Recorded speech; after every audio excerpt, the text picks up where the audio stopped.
আমি অমিত। কলেজে পড়াশোনার সুবাদে শহরে থাকি। বেড়ে উঠেছি চণ্ডীপুর গ্রামে। ছুটি পেলেই নারীর টানে চলে আসি গ্রামে। এবার আমি একা যাচ্ছি না, আমার সাথে যাচ্ছে আমার বন্ধু রাতুল। রাতুল বড় হয়েছে ইটকাঠ পাথরে ঘেরা শহরে। কখনো গ্রাম দেখেনি সে। সে শুধু বইতেই পড়েছে শহর থেকে গ্রাম অনেক সুন্দর। ওখানে নদী আছে, মাঠ আছে, ছোট ছোট ঘর আছে, বাগান আছে, আর কত কি। গ্রামে মেলা হয়, মেলায় অনেক কিছু থাকে। নাগরদোলা, পুতুল নাচ, সার্কাস দল, জাদু খেলা, আরো কত কি। মেলায় অনেক মানুষ আসে। কেউ বিভিন্ন জিনিস কেনাকাটা করে, কেউ আসে কেবলমাত্র ঘোরাফেরা করতে।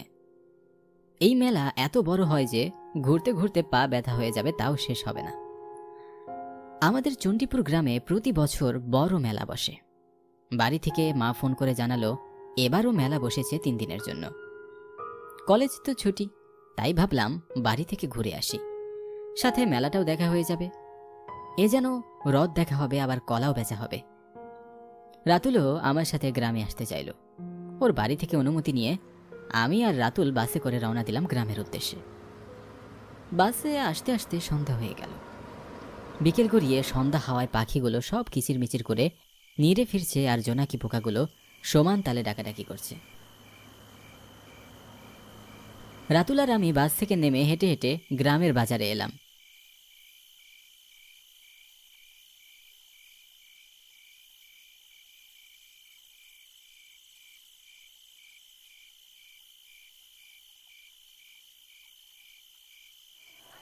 এসে দেখি মেলা বেশ জমে উঠেছে, জমজমাট চারিদিক। ছেলে মেয়ে, যুবক যুবতী, বৃদ্ধ বৃদ্ধা সহ সব বয়সের মানুষের বিচিত্র সমাবেশ এখানে। সবার মুখে হাসি। মেলায় ঘুরতে ঘুরতে অনেক রাত হয়ে গেল। রাত প্রায় 11টা বাজে। মেলা থেকে বের হয়ে আমরা বাজারে রামু কাকার চায়ের দোকানে বসে কিছুক্ষণ আড্ডা দিলাম।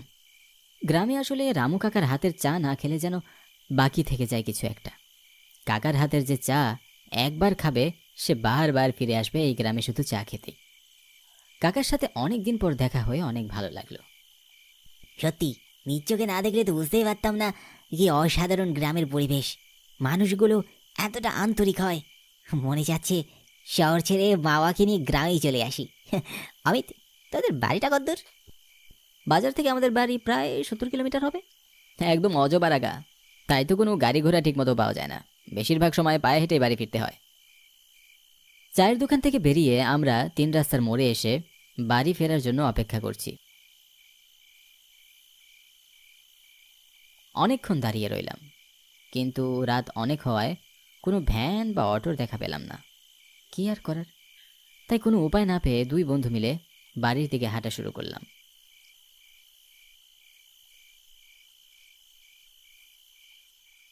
নির্জন এই পথে চলতে ভারী মজা লাগছে রে। সত্যি তোদের গ্রামটি বেশ সুন্দর। প্রথমবারের মতো গ্রাম দেখছি। গ্রামের এই শীতল হাওয়া যেন মন ও শরীর দুটোকেই সতেজ করে তুলছে। আধার রাতে নির্জন পথে এই শুধু জোনাকি পোকার ঝিঝি শব্দ। ঠিকই বলেছিস। আজ চারিদিকের এমন অন্ধকার পরিবেশ দেখে মনে হচ্ছে আমাবস্যা। ঘুটঘুটে অন্ধকার, আকাশে কোনো চাঁদ বা কোনো তারা বা কিচ্ছু নেই। নিশিকালো অন্ধকারের মাঝে শুধু ঝিঝি পোকার ডাক কানে ভেসে আসছে। এতটা পথ হেঁটে আসলাম, একটি মানুষও চোখে পড়ল না। একা পথে আমরা ভয় পাচ্ছি বিষয়টি এমন নয়। যদি পথে পরিচিত কারোর সাথে দেখা পেতাম তাহলে ভালো লাগতো। অনেকদিন গ্রামের পরিচিত মুখগুলো দেখি না। বাজার থেকে প্রায় 40 কিলো তো হবেই হেঁটে এসেছি। হাঁটতে হাঁটতে আমরা মাঠের কাছে চলে আসলাম। এদিকটায় মাঠের চারপাশে অসংখ্য খেজুর গাছ। এতটাই গাছ যে মাঠের দুপাশে কোনো কিছুই দেখা যাচ্ছে না। একদম নিঝুম চারিদিক, কোনো টু শব্দ নেই, মনে হচ্ছে ভুতুড়ে এলাকা।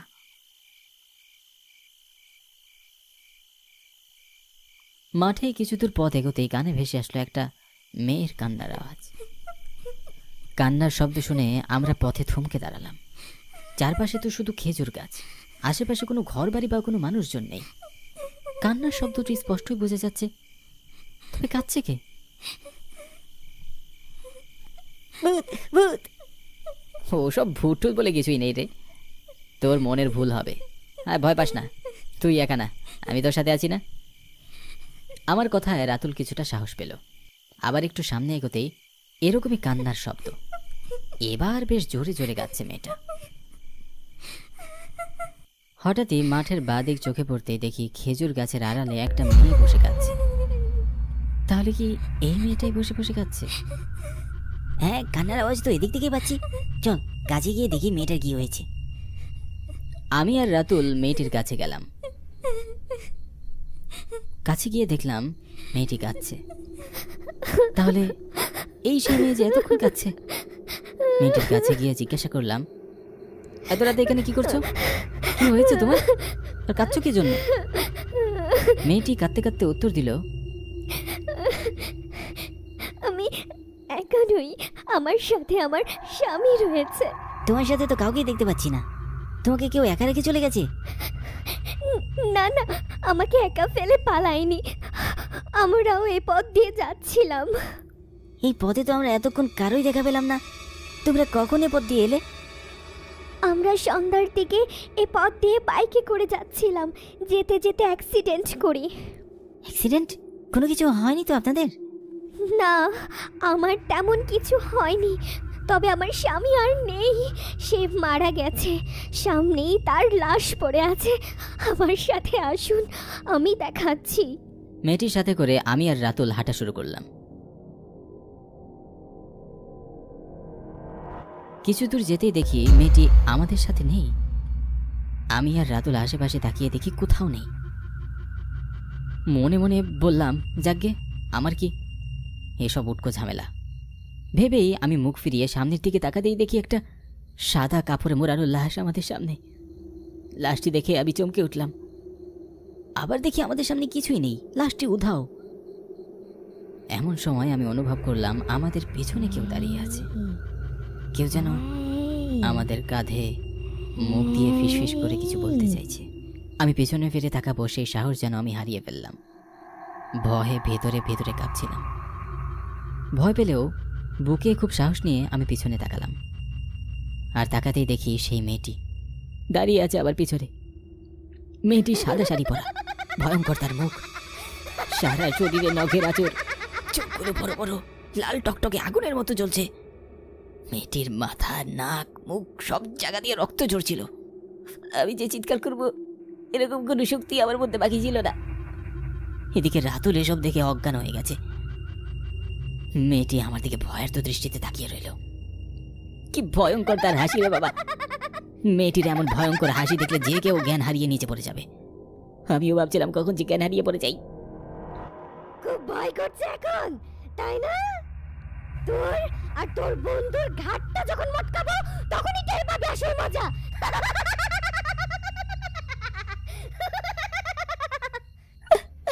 ওকে ছেড়ে দাও, আমি কিছু করিনি। আমাকে আর আমার স্বামীকে মেরে যখন পালিয়ে গেলি তখন ভয় করেনি? এখন তো তোদের মেরে লাশ শ্মশানে নিয়ে যাব, তবে আমার আত্মা শান্তি পাবে। আমাদের ক্ষমা করো, আমরা তো তোমার কিছু করিনি। তুমি তো দেখলে আমরা এই পথে হেঁটে আসছিলাম, কোনো গাড়ি ছিল না আমাদের সাথে। হয়তো অন্য কোনো গাড়ির তোমাদের অ্যাক্সিডেন্ট হয়েছিল।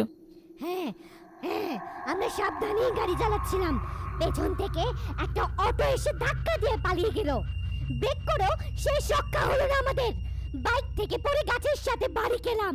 রক্তে আমাদের গা ভেসে যাচ্ছিল। অনেকেই যাচ্ছিল তখন এই পথ দিয়ে, কিন্তু কেউই এলো না পুলিশের কেস বলে। কেউই লাস্টের শেষ কাজটি অন্তত করলো না। এখানেই পড়ে রইলাম আমরা। এরপর থেকে আমাদের আত্মা এখানেই ঘুরে ফিরে বেড়ায়। সৎকার না করায় আত্মা মুক্তি পেল না। আমার বন্ধু খুব ভয় পেয়েছে। আমি কালই তোমাদের নামে মন্দিরে পূজা দিয়ে আসবো। দয়া করে আমাদের ছেড়ে দাও। ঠিক আছে, তবে যা, মনে রাখিস বিপদে পড়লে এগিয়ে আসবি, মানুষকে সাহায্য করবি। কথাটি বলেই মেয়েটি যেন কোথায় মিলিয়ে গেল। সেদিনের মতো আমি আর রাতুল প্রাণে বেঁচে বাড়ি ফিরলাম। আর কোনো দিন এই পথে গিয়ে মেয়েটির সাথে দেখা হয়নি। কখনোই ভুলব না চণ্ডীপুর মেলার কথা। কি রে, তুই এখানে? তোর না চাকরি হয়ে গেল, তুই না ভাসান দিঘিতে চলে গেলি? হ্যাঁ গিয়েছিলাম, কিন্তু সেখানে দুদিন থেকেই চলে আসছি। কেন, কোনো সমস্যা হয়েছে নাকি? তুই তো জানিস আমি ওইখানে শুভদের বাড়িতে উঠেছিলাম, বেশ কিছুদিন থাকার বন্দোবস্তও করেছিলাম, কিন্তু তার হয়ে উঠল না।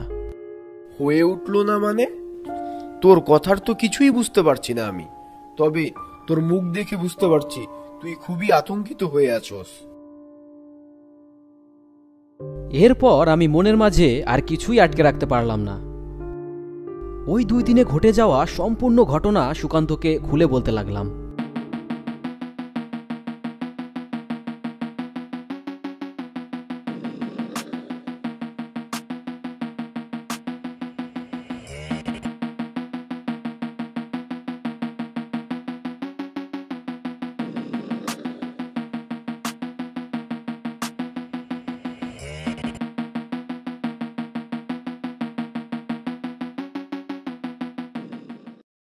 কি বলিস, এত কিছু ঘটে গিয়েছে? খুবই লোমস্যকর ঘটনা। যেভাবেই হোক এই মৃত্যুর মিছিল বন্ধ করতেই হবে। তুই ঠিকই বলেছিস, আমিও ওখান থেকে ফেরার পর ওই ঘটনাগুলো কিছুতেই ভুলতে পারছি না। মনে হচ্ছে যতক্ষণ পর্যন্ত এই ঘটনার সমাধান করতে না পারবো ততক্ষণ পর্যন্ত শান্তিতে নিঃশ্বাসও ফেলতে পারবো না। এরপর আমি সুকান্তকে সঙ্গে নিয়ে ভাসানদিঘির উদ্দেশ্যে রওনা দিলাম। তবে এবার শুভকে সাথে নিয়ে আসলাম না, কারণ ওই ঘটনার পর থেকে শুভ আতঙ্কিত হয়ে খুবই অসুস্থ হয়ে পড়েছিল। তবে আমি অন্য কথা ভাবতে লাগলাম, এই লোমস্যকর রহস্যের সমাধান করা এতটাও সহজ হবে বলে আমার মনে হয় না। এই বিষয়ে আমাকে অবশ্যই শৈলবাবুর সাহায্য নিতে হবে। শৈলবাবু হয়তো এই রহস্যের সম্পূর্ণ ঘটনাই জানেন, তাই যেভাবেই হোক শৈলবাবুর থেকে এই রহস্যের সম্পূর্ণ ঘটনা আমাদের জানতেই হবে।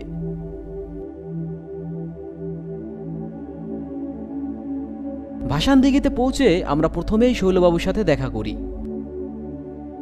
কি ব্যাপার, তোমরা এখানে? আর শুভ কোথায়? তোমাদের না বলেছি এখানে আর না আসতে?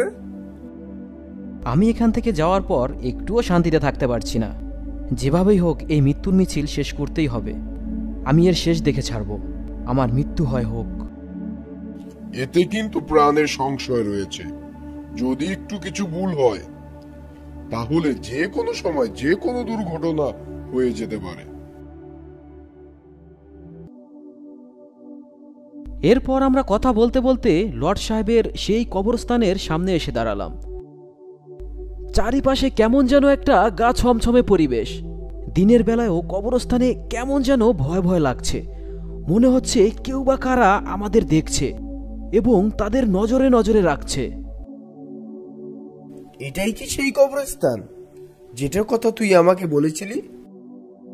হ্যাঁ, এটাই সেই কবরস্থান যেখান থেকে মুন্ডহীন অশরীর আত্মাদের উদয় হয়। জায়গাটা বেশ ভয়ঙ্কর, দেখেই বোঝা যাচ্ছে। আমার কথা শুনে সুকান্ত কবরের চারিপাশ খুবই ভালোভাবে ঘুরে দেখতে লাগলো। কিন্তু এরই মাঝে আমার চোখ গিয়ে পড়ল কবরস্থানের ঠিক পাশেই ভাঙা একটি দেয়ালের উপর। এই দেয়ালটি তো ওই দিন খেয়ালই করলাম না, এটা এখানে কিভাবে আসলো? এই ভাঙা দেয়ালটি কিসের? এটা তো এর আগে লক্ষ্য করিনি। এটা আসলে কোনো দেওয়াল না, এখানে লর্ড সাহেবের কারাগার ছিল। লর্ড সাহেব গ্রামের নিরীহ মানুষদের ধরে এনে এই কারাগারে বন্দি করত। তারপর প্রতি অমাবস্যা রাতে তাদেরকে মেরে রক্ত চুষে খেয়ে ওই কবরস্থানেই পুঁতে রাখত।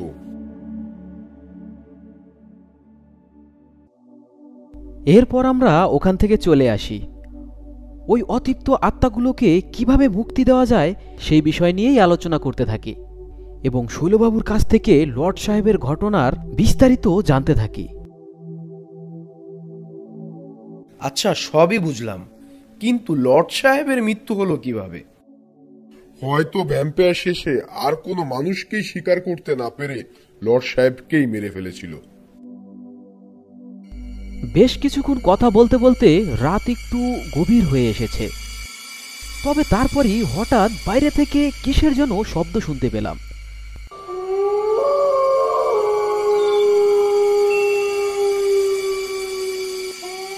শব্দটা খুবই পরিচিত মনে হচ্ছে। সেই রাতেও আমি ঠিকই এই শব্দগুলোই শুনতে পেয়েছিলাম, তাই আর বুঝতে বাকি রইল না এটা কিসের শব্দ। আমরা তাড়াহুড়া করে পিছনের দিকের রুমটার জানালার কাছে গিয়ে দাঁড়ালাম। তবে এরই মধ্যে হঠাৎ করেই অঝোরে বৃষ্টি শুরু হয়ে গেল এবং আমরা দেখলাম সেই ভাঙা কবরগুলো থেকে মুন্ডহীন আত্মাগুলো একে একে বেরিয়ে আসছে।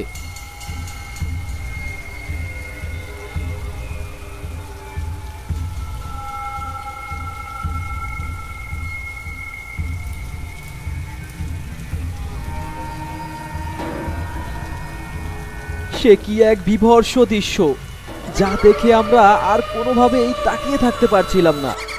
কিছু সময়ের জন্য নিজের চোখে অবিশ্বাস করতে মনে চাচ্ছে, আমি কি দেখছি।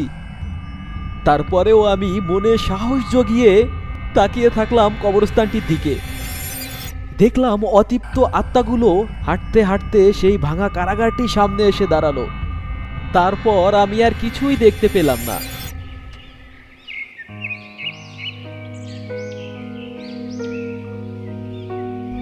পরদিন সকালে এই বিষয় নিয়ে আবারও শৈলবাবুর সাথে আলোচনা করতে থাকি। কালকেই তো অমাবস্যা। এই বাড়িতে আসার পর এটাই তো প্রথম অমাবস্যা, ঠিক তো? কালই ওই অতৃপ্ত আত্মাগুলা তোমাদের ক্ষতি করতে চাইবে। ওরা তোমাদের কোনোভাবেই ছাড়বে না। তাহলে এখন কি উপায়? অনেকবার ভেবেও ভয়ে কিছুই করতে পারিনি, তবে আর চুপ করে থাকা চলবে না।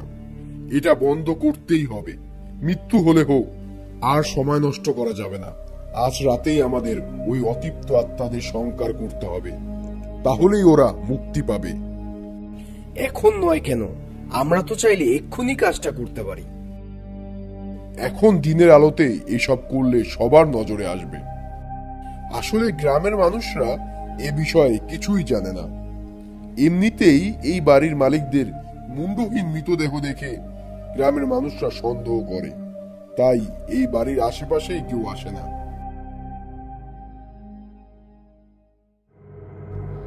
সেদিন রাতে আমি আর সুকান্ত দরকারি সব জিনিসপত্র নিয়ে সেই কারাগার সংলগ্ন কবরস্থানটির কাছে এসে উপস্থিত হলাম। তবে শৈলবাবুকে নিয়ে আসিনি। শৈলবাবুর এমনিতেও বয়স হয়েছে, তাই তার ইচ্ছে থাকা সত্ত্বেও তাকে রেখে আসলাম। চারিপাশ খুবই নির্জন, গাটা কেমন যেন ছমছম করছে। এদিকে আকাশ খুবই মেঘলা, ঝিরঝির করে বৃষ্টি ঝরছে।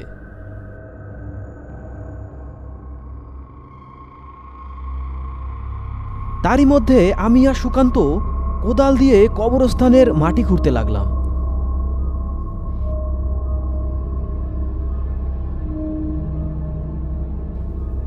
বেশ কিছুক্ষণ মাটি খোঁড়ার পর কবর থেকে ধীরে ধীরে বেরিয়ে এলো কিছু মুন্ডহীন কঙ্কাল। আমার মনে হচ্ছে কেউ বা কারা দূর থেকে আমাদের দেখছে এবং তারা বলতে চাইছে, এই অন্ধকার জগৎ থেকে আমাদের মুক্তি দাও। তবে অনেক খোঁজাখুঁজির পরেও সেই মুন্ডগুলো কিছুতেই উদ্ধার করা গেল না। বলি দেওয়ার পর সেই মুন্ডগুলো কি হয়েছিল তা তার আত্মজীবনে উল্লেখ করেনি লর্ড সাহেব, হয়তোবা বক্ষণ করেছিলেন।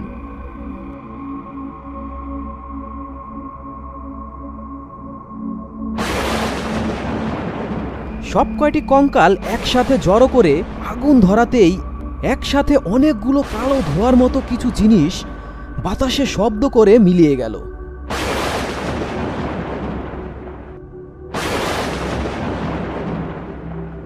বোঝা গেল দীর্ঘদিন পর মুক্তির অপেক্ষা করে অবশেষে তারা মুক্তি পেল।